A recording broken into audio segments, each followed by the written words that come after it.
அனைவருக்கும் வணக்கம். இது மீட்டு டிஎன்பிஎஸ்சி. இப்போ வந்து நம்ம 7ஆம் வகுப்பு சோசியல் பொலிட்டிக்கல் சயின்ஸ் பார்க்குறோம். இது ரொம்ப முக்கியமானது. ஏன்னா நம்ம புக்கில் இருந்த கொஸ்டின்ஸே வரப்போகுது. 7ஆம் வகுப்பு கொஸ்டின். டெமோக்ரஸி என்ற சொல் வந்து கிரேக்க சொல். டொமஸ் என்பது மக்கள், கிரௌடஸ் என்பது ஆட்சி, அதிகாரம் என்று பொருள். இது 6ஆம் வகுப்பு புக்லையும் இருக்குது. சட்டத்தின் ஆட்சி, ரூல் ஆஃப் லா என்ற பதத்தை உருவாக்கியவர் வந்து AV dicey. Rule of law என்ற பதத்தை உருவாக்கியவர் ஏவி டைசி. இவர் பிரிட்டிஷ் சேர்ந்தவர். பிரிட்டிஷ், இங்கிலாந்து எல்லாமே ஒன்று தான். யூகே இதெல்லாம் சொன்னால் ஒரே நாடு தான். அதனால நம்ம பிரிட்டிஷ், இங்கிலாந்து, யூகே. டெமோக்ரஸி என்ற சொல் கிரேக்க சொல் வந்து டெமோஸ் மக்கள், கிரௌடஸ் என்றால் ஆட்சி, அதிகாரம். இது முடிஞ்சோன்னா வந்து 6 இதுக்கு ஒரு கொஸ்டின் கேட்டிருக்கோம். 6 கொஸ்டின் 36 கொடுத்துருக்கோம். 6ல் ஒரு கொஸ்டின் வரும். அதனால் எப்படி எழுதுறீங்க அப்படின்னு பாருங்கள். 6 கொஸ்டினில் எத்தனை ஏபிசிடின்னு அப்போ நீங்கள் வந்து பதிவிடுங்க கமெண்ட்டில். டெமோக்ரஸி அதை கவனமாக கவனிச்சிங்க. இதை லாஸ்ட்டில் டெஸ்ட்டையும் அட்டன் பண்ணுங்கள். டெமோக்ரஸி கிரேக்க சொல் வந்து டெமோஸ்னா மக்கள், கிரௌடஸ்னா ஆட்சி, அதிகாரம். சட்டத்தின் ஆட்சி என்ற பதத்தை உருவாக்கியவர் வந்து ஏவி டைசி. இவர் வந்து பிரிட்டிஷை சார்ந்த சட்ட நிபுணர். பெண்ணுரிமை வாக்குரிமை வந்து 1971 சுவிட்சர்லாந்தில் சுவிட்சர்லாந்தில் பெண்ணுக்கு வாக்குரிமை கொடுக்கப்பட்ட ஆண்டு 1971. பெண்ணுக்கு வாக்குரிமை கொடுக்கப்பட்ட ஆண்டு சுவிட்சர்லாந்து நாடு. அதை குறிப்பிட மறந்துட்டேன். சுவிட்சர்லாந்துன்னு இது பண்ணிங்க. நான் ஆஃபீஸ் கிளம்புறதுனால அர்ஜென்ட்டாக போட்டுட்டு இருக்கேன். அது சுவிட்சர்லாந்து 1971. 1952 முதல் பொது தேர்தல்களில் இந்தியாவில் வாக்குரிமை பெண்களுக்கு வாக்குரிமை கொடுக்குறாங்க. பெண்களுக்கு வாக்குரிமை 1971ஆம் ஆண்டு கொடுத்த நாடு எதுனா சுவிட்சர்லாந்து. 25 வயது நிரம்பிய எவரும் எம்பி, எம்எல்ஏ பதவிகளுக்கு போட்டியிடலாம். அதாவது சட்டமன்ற கீழவை இல்லைன்னா அங்கே லோக்சபா, அது கீழவை அல்லது லோக்சபா அப்படின்னு சொல்லுவாங்க, மக்களவைன்னு சொல்லுவாங்க. அதுக்கு போட்டியிடலாம். 25 வயது நிரம்பிய எவரும் எம்பி, எம்எல்ஏ பதவிகளுக்கு போட்டியிடலாம். முதலமைச்சர், ஏனைய அமைச்சர்கள் சட்டமன்றத்திற்கு பொறுப்புடையவர்கள். அதாவது கீழவைக்கு பொறுப்புடையவர்கள். முதலமைச்சர், ஏனைய அமைச்சர்கள் சட்டமன்றத்திற்கு கீழவைக்கு பொறுப்புடையவர்கள். பிரதமர், கேபினெட் அமைச்சர்கள் மக்களவைக்கு பொறுப்புடையவர்கள். அதான் கீழவை தான் லோக்சபாவுக்கு பொறுப்பானவர்கள். பிரதமர், கேபினெட் அமைச்சர்கள். இது ரொம்ப முக்கியமாக கேட்கக்கூடிய வாய்ப்பு இருக்கு. அடுத்து முதலமைச்சர், பெரும்பான்மையுடைய கட்சி தலைவர் முதலமைச்சர். முதலமைச்சருங்கிறவர் பெரும்பான்மையுடைய கட்சி தலைவர் முதலமைச்சர். ஆளுநர் வந்து மாநில அரசின் தலைவர். முதலமைச்சர் நிர்வாக தலைவர். ஆளுநர் 5 ஆண்டுகளுக்கு ஒரு முறை குடியரசுத் தலைவரால் நியமிக்கப்படுகிறார். ஆளுநர் 5 ஆண்டுகளுக்கு ஒரு முறை குடியரசுத் தலைவரால் நியமிக்கப்படுகிறார். மாநில அரசு என்பது முதலமைச்சர், அமைச்சரவை குழுவை உள்ளடக்கியது. ஆளுநர், முதலமைச்சர், அமைச்சரவை குழுவை உள்ளடக்கியது. மாநில அரசு என்பது ஆளுநர், முதலமைச்சர், அமைச்சரவை குழுவை உள்ளடக்கியது. சட்ட மேலவை உள்ள மாநிலங்கள் எதுன்னு பார்த்தீங்கன்னா தெலுங்கானா, ஆந்திர பிரதேசம், கர்நாடகா, மகாராஷ்டிரம், பீகார், உத்தரப்பிரதேசம். சட்ட மேலவை உள்ள மாநிலங்கள் எதுன்னு பார்த்தீங்கன்னா தெலுங்கானா, ஆந்திர பிரதேசம், கர்நாடகம், மகாராஷ்டிரம், பீகார், உத்தரப்பிரதேசம். இப்போ என்னென்ன பார்க்குறோம் அப்படின்னு ஒரு பிளானாக இப்போ என்னென்ன பார்க்குறோம் அப்படின்னு நீங்கள் பார்த்தீங்கன்னாக்கா, அது ஃபஸ்ட்டு நான் சொல்லியிருக்கணும் விட்டேன். அப்போ வந்து என்னென்ன பார்க்குறோம் அப்படின்னு பார்த்தீங்கன்னா, கார் பூலிங்னா என்ன, டெமோக்ரஸினா என்ற சொல் எதிலிருந்து வந்தது, ரக்ஷாங்கிறது என்ன, சட்டத்தின் ஆட்சி என்ற பதம் யாரால் உருவாக்கப்பட்டது, ஆளுநர், எம்பி வயது மேலே, இது வந்து ஒரு ஓரலாக என்னென்ன பார்க்க போகிறோங்கிறத கொடுத்துருக்கேன். எம்பி வயது, மேலவை, கீழவை இதெல்லாம். சுவிட்சர்லாந்து பெண்களுக்கு வாக்குரிமை எந்த ஆண்டு கொடுக்கப்பட்டது, ஒரு கட்சி, இரு கட்சி, பல கட்சி ஆட்சி முறை உள்ள நாடுகள் எது, ஒதுக்கப்படாத சின்னம் என்றால் என்ன, சாவித்ரிபா பூலேங்கிறது யாரு, பெண்ணியம்ங்கிறது எதை வரையறுக்கிறது, ஸ்ரீமாவோ பண்டர்நாயக்கா ஸ்ரீமூவு போட்டிருக்கோம். ஸ்ரீமாவோ பண்டர்நாயக்கா யாரு, சார்லோட் கூப்பருங்கிறது யாரு, இந்தியாவின் முதல் பெண் முதலமைச்சர் யாரு, காஞ்சன் சௌத்ரி யாரு, முதல் பெண் நிதி மற்றும் பாதுகாப்பு மத்திய அமைச்சர் யாரு, நிதி மற்றும் பாதுகாப்பு அமைச்சர் யாரு, தேசிய நுகர்வோர் நீதிமன்றம், மாநில மாவட்ட நுகர்வோர் நீதிமன்றத்தின் அதிகார வரம்பு தொகை எவ்வளவு, இதெல்லாம் இந்த இதில் பார்க்க போகிறோம். இது வந்து ஒரு லெசன் பிளான். இதெல்லாம் கார் பூலிங்னா என்ன, டெமோக்ரஸிங்கிற நம்பர், ரக்ஷானா என்ன, சட்டத்தின் ஆட்சி, ஆளுநர், எம்எல்ஏ, எம்பி வயது, மேலவை, கீழவினா என்ன, சுவிட்சர்லாந்து பெண்களுக்கு வாக்குரிமை எந்த ஆண்டு கொடுத்தது, இதெல்லாம் பார்க்க போகிறோம். இப்போ வந்து நம்ம இது வரைக்கும் என்ன பார்த்துருக்கோம் அப்படின்னாக்கா, ஃபஸ்ட்டு என்ன பார்த்துருக்கோம், டெமோக்ரஸி என்ற சொல் டொமஸ் கிரௌடஸ் என்ற சொல்லிலிருந்து வந்து கிரேக்க சொல். டொமஸ் என்றால் மக்கள், கிரௌடஸ் என்றால் ஆட்சி, அதிகாரம். சட்டத்தின் ஆட்சி என்ற பதத்தை உருவாக்கியவர் ஏவி டைசி. பெண்களுக்கு வாக்குரிமை வந்து எந்த ஆண்டு சுவிட்சர்லாந்தில் பண்ணாங்கன்னா 1971ஆம் ஆண்டு. 1952 முதல் பொது தேர்தல் வாக்குரிமை வந்து பெண்களுக்கு இந்தியாவில் வழங்கப்பட்டிருக்கு. 1952 முதல். 25 வயது நிரம்பியவரும் எம்பி, எம்எல்ஏ பதவிகளுக்கு போட்டியிடலாம். முதலமைச்சர், ஏனைய அமைச்சர்கள் சட்டமன்றத்திற்கு பொறுப்பானவர்கள், கீழவைக்கு பொறுப்பானவர்கள். பிரதமர், கேபினெட் அமைச்சர்கள் மக்களவை, அதான் லோக்சபா, கீழவைன்னு எப்படி வேணாலும் சொல்லலாம், அதற்கு பொறுப்பானவர்கள் பிரதமர், கேபினெட் அமைச்சர்கள்லாம். முதலமைச்சர் பெரும்பான்மையுடைய கட்சி தலைவர். ஆளுநர் மாநில அரசின் தலைவர். முதலமைச்சர் மாநிலத்தின் நிர்வாக தலைவர். ஆளுநர் வந்து 5 ஆண்டுகளுக்கு முறை குடியரசுத் தலைவர் நியமனம் செய்யப்படுகிறார். மாநில அரசு என்பது ஆளுநர், முதலமைச்சர், அமைச்சரவை குழு உள்ளடக்கியது. சட்ட மேலவை உள்ள மாநிலங்கள் எதுன்னு பார்த்தீங்கன்னா தெலுங்கானா, ஆந்திர பிரதேசம், கர்நாடகா, மகாராஷ்டிரம், பீகார், உத்தரப்பிரதேசம். இந்த 6 மாநிலங்களில் இருக்கு. தெலுங்கானா ஒன்றிணைந்த தெலுங்கானா, கர்நாடகம், மகாராஷ்டிரம், பீகார், உத்தரப்பிரதேசம். சட்ட மேலவைகள் உள்ள மாநிலங்கள் 6. அது எதுன்னு பார்த்தீங்கன்னா தெலுங்கானா, ஆந்திர பிரதேசம், கர்நாடகம், மகாராஷ்டிரா,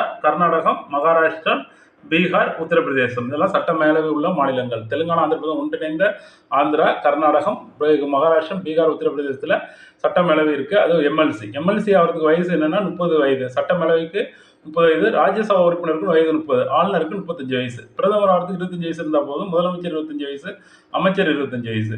ஒரு கட்சி ஆட்சி முறை உள்ள நாடுகள் எதுன்னு பார்த்தா சீனா, வடகொரியா, கியூபா. ஒரு கட்சி ஆட்சி முறை, கட்சிகள்ங்கிறது உங்களுக்கு தெரியும் நல்லா.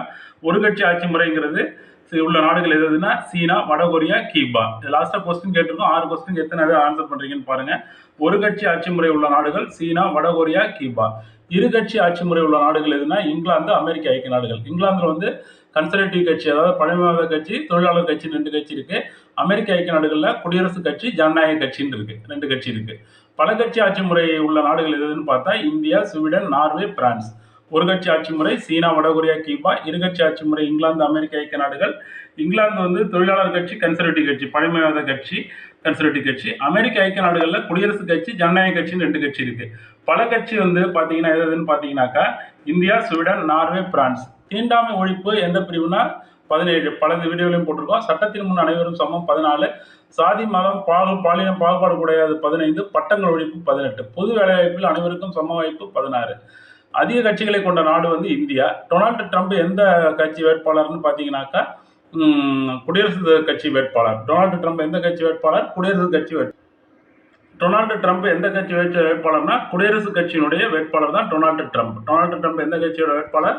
குடியரசுக் கட்சியினுடைய வேட்பாளர்.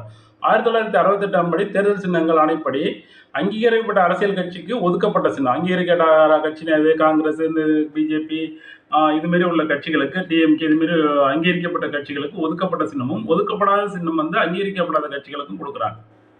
1968 தேர்தல் சின்னங்கள் ஆணைப்படி.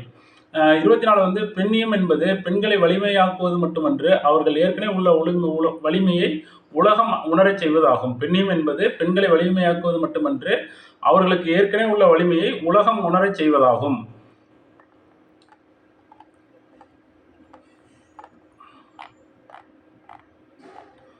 சாவித்ரி பூலே அப்படிங்கிறவர் யாருன்னா, சாவித்ரி பூலே அப்படிங்கிறவர் பாரம்பரியத்தை உடைத்த முதல் பெண்கள் பள்ளியின் முதல் பெண் ஆசிரியர். ஜோதிராவ் பூலே அவர்களுடைய மனைவிதான் சாவித்ரி பூலே. இவர்கள் இணைவரும் இணைந்துதான் பெண்களுக்கான முதல் பள்ளியை 1848 ஆண்டு தொடங்கினாங்க. கார் பூலிங்னாக்கா என்னென்ன வேற ஒன்றும் இல்லை, ஒரு 4 பேர் வேற வேற, ஒரு குடும்பத்தில் உள்ள 2 பேரோ, இல்லை ஒரு இடத்துக்கு போகிற 2 பேர், ஒரு அலுவலகத்துக்கு போகிற 2 பேர் 3 பேர் தனித்தனி வாகனத்தில் போகாமல் ஒரே வாகனத்தை பயன்படுத்தி செல்வது. இதனால வாகன நெரிசல், எரிபொருள் மிச்சமாகுங்கிறதுனால அதுக்கு பேர் தான் கார் பூலிங். இருசக்கர வாகனம் மகிழுந்தில் ஒரே தடத்தில் செல்பவர்கள் இருவேறு மகிழுந்தையோ அல்லது இருசக்கர இடத்தை பயன்படுத்தாமல், இருவேறு வாகனத்தையோ பயன்படுத்தாமல் ஒரே வாகனத்தை பயன்படுத்துவது. ஒரு ஆஃபீஸ் போகிறோம், ஒரு வேலைக்கு போகிறவங்க, ஒரு குடும்பத்தில் உள்ள உறுப்பினர்கள் 2 மகிழுந்து 2 வாகனம், இருசக்கர வாகனத்தை பயன்படுத்தாமல் ஒரு வாகனத்தை பயன்படுத்துவது தான் கார் பூலிங் அப்படின்னு பேர். ரக்ஷா அப்படிங்கிறது பாதுகாப்பு கருவி. இது இயந்திர செயல்பாட்டை கணிக்க வாகனம் எங்கு உள்ளது என்பதை அறிய பயன்படுகிறது ரக்ஷாங்கிறது. 28 நுகர்வோர் என்பது பணம் செலுத்தியவர், வாக்குறுதி பெற்றவர். ஓரளவு பணம் பெற்றவர், ஓரளவு வாக்குறுதி பெற்றவர். நுகர்வோர் என்பவர்கள் பணம் பெற்றவர்கள், பணம் செலுத்தியவர்கள், வாக்குறுதி பெற்றவர்கள். ஓரளவு பணம் பெற்றவர், ஓரளவு வாக்குறுதி பெற்றவர். 1 கோடிக்கு மேல் தேசிய நுகர்வோர் ஆணையம். 1 கோடிக்கு மேல தேசிய நுகர்வோர் ஆணையம். 20 லட்சத்துக்கு மேல மாநில நுகர்வோர் குறைதீர் ஆணையம். 20 லட்சம் வரைக்கும் மாவட்ட நுகர்வோர் குறை தான் வரம்பு. 1 கோடிக்கு மேல நம்ம பாதிக்கப்பட்டிருந்தோம்னா தேசிய நுகர்வோர் ஆணையத்தை அணுகலாம். 20 லட்சத்துக்கு மேல பாதிக்கப்பட்டிருந்தா மாநில நுகர்வோர் ஆணையத்தை அணுகலாம். 20 லட்சம் வரைக்கும் மாவட்ட நுகர்வோர் குறைதீர் ஆணையத்தை, மாவட்ட நுகர்வோர் குறைதீர் ஆணையத்தை 20 லட்சம் வரைக்கும் அணுகலாம். அடுத்த முதல் பெண் பிரதம மந்திரி யாருன்னா ஸ்ரீமாவோ பண்டர்நாயக்கா, இலங்கையை சேர்ந்தவங்க. முதல் பெண் விண்வெளி வீரர் வாலண்டினா தெரஷ்கோவா. இவங்க ரஷ்யா நாட்டை சேர்ந்தவங்க. முதல் பெண் பிரதம மந்திரி ஸ்ரீமாவோ பண்டர்நாயக்கா, இலங்கை நாட்டை சேர்ந்தவங்க. முதல் பெண் விண்வெளி வீரர் லாவெண்டினா தெரஷ்கோவா, ரஷ்யாவை சேர்ந்தவங்க. எவரெஸ்டை அளவிட்டவர் ஜான்கோ தபே, ஜப்பான். அடுத்தது முதல் ஒலிம்பிக்கில் தங்கப்பதக்கம் பெற்றவர் சார்லோட் கூப்பர், இங்கிலாந்து. ஒலிம்பிக்கில் தங்கப்பதக்கம் பெற்றவர் சார்லோட் கூப்பர், இங்கிலாந்து. மத்திய அமைச்சரவையில் முதல் பெண் யாருன்னா விஜயலட்சுமி பண்டிட். முதல் வெளியுறவுத்துறை அமைச்சர்னா சுஷ்மா ஸ்வராஜ். இவங்க வந்து 25 வயதிலேயே ஹரியானாவில் இளம் அமைச்சராக இருந்தாங்க. முதல் பெண்வெளி வீரர் லாவண்டினோ தெரஷ்கோவா. முதல் பெண் பிரதம மந்திரி ஸ்ரீமாவோ பண்டர்நாயக்கா, இலங்கை. எவரெஸ்டை அலையிட்டவர் ஜான்கோ தபே, ஜப்பான். ஒலிம்பிக்கில் தங்கப்பதக்கம் பெற்றவர் ஜார்லட் கூப்பர், இங்கிலாந்து நாட்டைச் சேர்ந்தவர். இது சுதந்திர இந்தியாவின் முதல் பெண் ஆளுநர் யாருன்னா சரோஜினி நாயுடு. இவர் வந்து ஒன்றிணைந்த மாகாணத்தின் பொறுப்பாளராகவும் இருந்தார். முதல் பெண் முதலமைச்சர் யாருன்னா சுச்சித கிருபாலினி. இவங்க தான் முதல் பெண் முதலமைச்சர். முதல் பெண் முதலமைச்சர் யாருன்னா சுச்சித கிருபாலினி. முதல் பெண் பாதுகாப்பு மற்றும் மத்திய பாதுகாப்பு அமைச்சராகவும் இருந்திருக்காங்க. நிதி அமைச்சராகவும் இருந்த முதல் பெண் பாதுகாப்பு நிதி அமைச்சர் யாருன்னா நிர்மலா சீதாராமன். முதல் குடியரசுத் தலைவர் யாருன்னா பிரதிபா பாட்டீல், 2007. முதல் பெண் சபாநாயகர் யாருன்னா மீரா குமார், 2009.